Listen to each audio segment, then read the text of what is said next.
Hi అన్న. Hi. So ఇప్పుడు ఈ ఇయర్ లో బెస్ట్ సినిమా అంటే పుష్ప 2 అంటున్నారు. మరి నెక్స్ట్ ఇయర్ లో కొత్తగా సంక్రాంతికి గేమ్ చేంజర్ రాబోతుంది రామ్ చరణ్‌ది. సో ఆ సినిమా ఎట్లుండబోతుంది? ఆ సినిమా చాలా అంటే చాలా బాగుంటదన్న. ఎందుకంటే ఆ మూవీలో మేము కూడా చేసినాము విలన్స్. ఓకే. దాంట్లో మంచి మంచి కామెడీ సీన్స్ ఉన్నాయి. దాంట్లో ఎస్.జె. సూర్య ఉన్నది యాక్టింగ్. హ్మ్. మళ్ళా ప్లస్ ఏంటంటే రామ్ చరణ్ దీంట్లో కలెక్టర్ చేస్తారు. ఆయననే విలనిజం, ఆయన హీరోయిజం అన్ని ఉంటాయి. హ్మ్. దీంట్లో మళ్ళా శ్రీకాంత్ దీంట్లో సీఎం ఓకే. సీఎం గా చేస్తాను. సినిమా మాత్రం మస్తు ఉంటది. హ్మ్. అంటే పొలిటికల్ బ్యాక్‌డ్రాప్ లో తీస్తున్నారు కదా! అంటే ఈ రోజుల్లో అందరూ కూడా ప్రాచీన కథలు అవన్నీ పురాతనవి తీసుకొచ్చి చేస్తున్నారు. మరి పొలిటికల్ బ్యాక్‌డ్రాప్ వర్కౌట్ అవుతుంది అనుకోవచ్చా? ఖచ్చితంగా ఖచ్చితంగా వర్కౌట్ అవుతుంది. ఎందుకంటే డైరెక్టర్ ఎవరు శంకర్ కదా. హ్మ్. ఇక శంకర్ డైరెక్టర్ అంటే ఆల్రెడీ ఒక మూవీ చేసిన మొన్న రీసెంట్ గా. కాకపోతే ఆ మూవీ సరిగ్గా కాలే. కానీ ఈ మూవీతోని మళ్ళా కంబ్యాక్ ఇస్తాడు ఖచ్చితంగా. హ్మ్. ఇలా పొలిటికల్ సంబంధించి ఉంటది. ప్లస్ మళ్ళా విలనిజం ఎస్.జె. సూర్య యాక్టింగ్ మాత్రం మస్తు ఉంటది ఇలా. హ్మ్. అంటే రీసెంట్ గా 'భారతీయ 2' సినిమా ఫ్లాప్ అయింది కదా! ఆ ఎఫెక్ట్ ఏమన్నా దీని మీద పడవచ్చా? ఇక అది చాలా వరకు ఏంటంటే అది చూసిలు కాబట్టి ఏమో మళ్ళీ ఇదే మూవీ ఇట్లా సెట్ ఇట్లా ఉంటది మళ్ళా హిట్ అవుతుందో కాదో అని అనుకుంటారు కానీ హ్మ్. ఖచ్చితంగా హిట్ అవుతుంది, బ్లాక్ బస్టర్ అవుతుంది.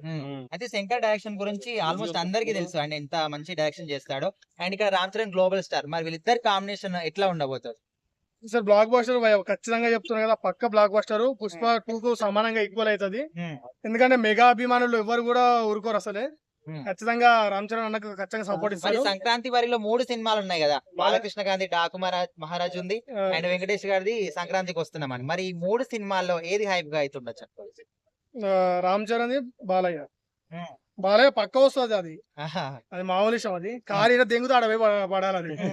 ఖచ్చితంగా వస్తుంది బాలయ్య బాబు మాత్రం. హ్మ్.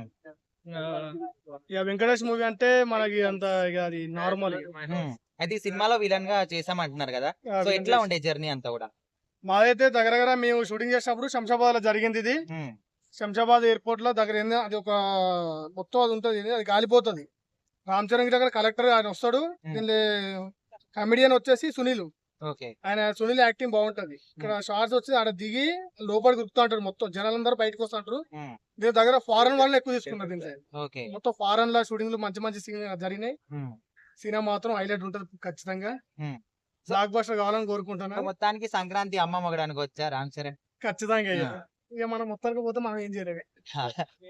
ఓకే అండి. థాంక్స్.